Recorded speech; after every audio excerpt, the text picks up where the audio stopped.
নমস্কার, আমি অন্তরা। ঠাকুরের কথা চ্যানেলে আমার সকল বন্ধুদের স্বাগত জানাই। পরম গুরু শ্রী শ্রী রাম ঠাকুরকে প্রণাম জানিয়ে আমি আপনাদের কাছে চলে এসেছি। সকল বড়দেরকে প্রণাম জানাই। আজকের ভিডিওটি একটু বড়। সকল বন্ধুদের কাছে অনুরোধ রইল শেষ অবধি আপনারা আমাদের সাথে থাকবেন। তাহলে শুরু করছি আজকের ঠাকুরের কথা শ্রী গুরু শ্রী শ্রী রাম ঠাকুরের গ্রন্থ থেকে। অনেকদিন হতে শ্রী শ্রী ঠাকুর ভক্তদের বাড়ি বাড়ি ঘুরে বেড়াতেন। স্থায়ীভাবে বসবাস করবার মতো কোনো স্থান বা আশ্রম ছিল না। ঠাকুরের জন্য একটি আশ্রমে বিশেষ প্রয়োজন মনে করে আশ্রিতগণ সর্বদাই এ বিষয়ে আলোচনা করতেন। ঠাকুরকে সঙ্গে করে নানা স্থানে ঘুরে বেড়াতেন, কিন্তু পছন্দ মতো আশ্রমের উপযুক্ত স্থান পাওয়া যায় না। ঠাকুরের সহিত আশ্রম প্রতিষ্ঠার সম্বন্ধে প্রায়ই আলোচনা হতো। শ্রী শ্রী ঠাকুর চাঁদপুর হতে কলকাতার উপস্থিত হলে ভক্তিভাজন প্রভাতবাবু আশ্রমের নিমিত্ত পুরীর ইভেন্টস যোগ উদ্যানে ক্রয় করতে বলেন। উদ্যানটি প্রভাতবাবুর এক ছাত্রের ৩,০০০ টাকা মূল্যে পাওয়া যাবে। সমস্ত শুনে শ্রী শ্রী ঠাকুর পুরী চলে গেলেন। পুরীতে তখন শ্রদ্ধেয় গুরুভ্রাতা শ্যামাচরণ চট্টোপাধ্যায় ও শ্রদ্ধেয় গুরুভ্রাতা ভুবনমোহন মুখোপাধ্যায় কন্ট্রাক্টারি করতেন। ঠাকুর পুরী পৌঁছবার পরের দিনই রোহিণীবাবুকে শীঘ্রই পুরী যাবার জন্য চাঁদপুরে তাড় করলেন। তার পাবার পরের দিনই চাঁদপুর হতে রোহিণীবাবু পুরী রওনা দিলেন। দুদিন পরে স্টেশনে পৌঁছে দেখলেন ঠাকুর শ্যামাচরণ চট্টোপাধ্যায় ও ভুবনবাবুকে সঙ্গে করে পুরী স্টেশনে উপস্থিত রয়েছেন। অতঃপর ঠাকুরের সহিত সেই রাজবাটিতে পৌঁছালেন। ঠাকুরের মুখে ওই যোগ উদ্যানের কথা শুনেছিলেন। মনে হলো খুব সস্তায় ওই স্থান পাওয়া যাবে। পরের দিন ওই স্থান দেখতে পাবার জন্য ব্যবস্থা করা হলো। পুরী হতে ২৪ মাইল দূরে এই যোগ উদ্যান অবস্থিত। যাতায়াতে কোনো রাস্তা তৈরি হয়নি। বরাবর বালির মাটির উপর দিয়ে যেতে হবে। একমাত্র গরুর গাড়ি ছাড়া অন্য কোনো যানবাহনাদি ছিল না।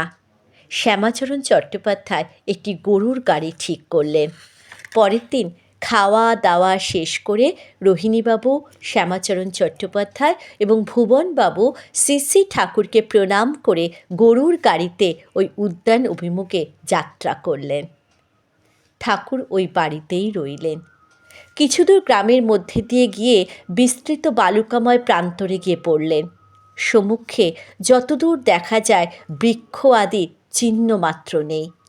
চারিদিকে শুধু পাথুরে বালি। ইহার উপর শয়ন করলেও গায়ে লাগে না। প্রায় ৬ মাইল পথ অতিক্রম করে সূর্য তখন অস্তাচলের পথে। বহু বন্য হরিণ চারিদিকে বিচরণ করছিল। গরুর গাড়িতে মানুষ দেখে তাহারা অবাক হয়ে দাঁড়িয়ে পড়ল। জীবনে কোনো দিন ওই রকম হরিণ দেখেননি। চারিদিকে মনোরম পরিস্থিতি বেশ আনন্দ দান করছিল।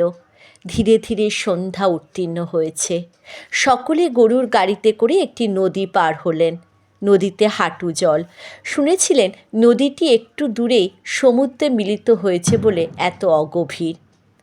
রাত্রি প্রায় ৯টার সময় সকলে যোগ উদ্যানে পৌঁছালেন। অতি নিকটেই সমুদ্রে গর্জন শোনা যাচ্ছিল, কিন্তু রাত্রির অন্ধকারে চতুর্দিকে ঘুরে দেখা সম্ভব ছিল না। ওই উদ্যানের রক্ষকই রাত্রিতে ডাল ভাত রান্না করে আহারের বন্দোবস্ত করেছিল। সকলে মিলে ওই স্থান ক্রয় করতে এসেছে জেনে সে তাদের কোনো রূপ অসুবিধায় পড়তে দেয়নি। ওই উদ্যানে ২খানি পাতার ঘর ছিল। যে ঘরখানিতে ইভেন্স সাহেব থাকতেন সেই ঘরে সকলের শয়নের বন্দোবস্ত করা হলো। ওই সাহেব বাঁশের মাচার উপর তৃণশয্যায় শয়ন করতেন। সেই মাচার উপরেই কম্বল পেতে সকলে শয়ন করলেন। সবাই ক্লান্ত। রাত্রিতে বেশ ভালো ঘুম হলো। সকালে নিদ্রাভঙ্গের পরে হাত মুখ ধুয়ে তিনজনে চারিদিকে ঘুরে ঘুরে দেখতে লাগলেন। স্থানটি বড় মনোরম লাগলো। সমুদ্র তীরে ৪০ বিঘা জমির একটি বালির পাহাড়ের ওপর এই উদ্যানটি অবস্থিত। সমুদ্রের গর্জন শোনা যাচ্ছে। সমুদ্রের ধারে নারকেল ভর্তি অসংখ্য নারকেল গাছ সারি সারি দণ্ডায়মান। গাছগুলি ছোট, হাত দিয়ে নারকেল ধরতে পারা যায়। পাহাড়ের উপর চতুর্দিকে অসংখ্য বৃক্ষ, নানা রকম তরকারি ও শাকসবজি হয়ে আছে। ফিরবার সময় প্রায় 28 সের ওজনে একটি কুমড়ো নিয়ে এসে ঠাকুরকে দেখালেন। কুমড়োটি চাঁদপুর পর্যন্ত এনেছিলেন। চতুর্দিকে অসংখ্য কদলী বৃক্ষের সমাবেশ দেখেছিলেন।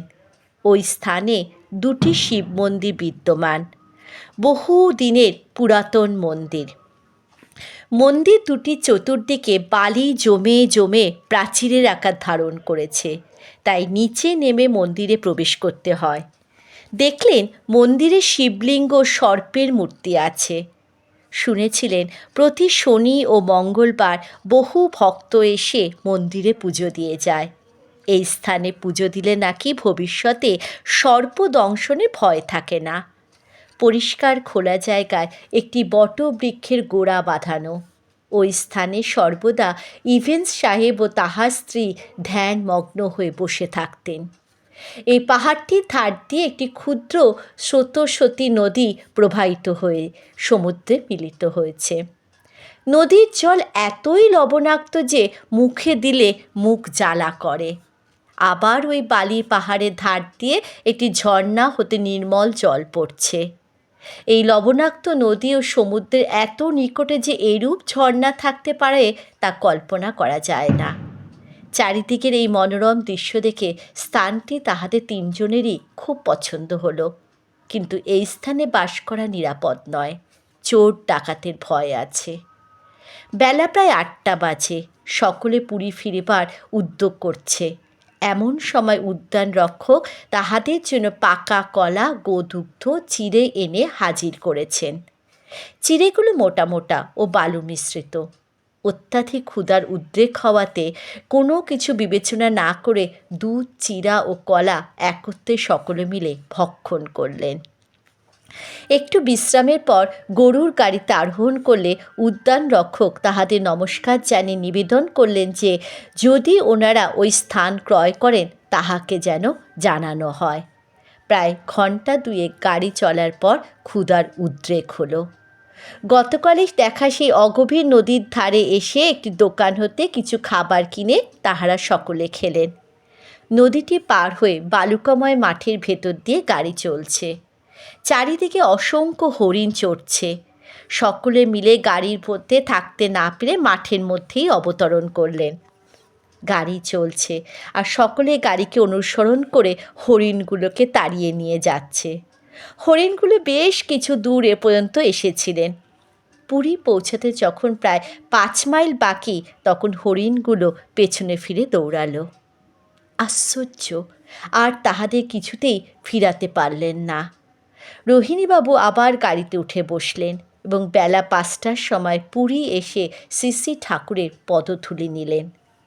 উদ্যানের সব বিবরণ শুনে ঠাকুরের পছন্দ হলে বাগানের মালিকের নিকট লোক পাঠানো হলো। উদ্যানটির মূল্য প্রথমে 3000 টাকা স্থির হয়েছিল, কিন্তু ওই মূল্য স্থানটি ক্রয় করতে তাহারা রাজি হলেন। সেই কারণে জমিদার তখন 5000 টাকা দাবি করলেন। 5000 টাকা দিতে স্বীকৃত হলে মালিকের দাবি 7000 টাকা পর্যন্ত গিয়ে পৌঁছালো।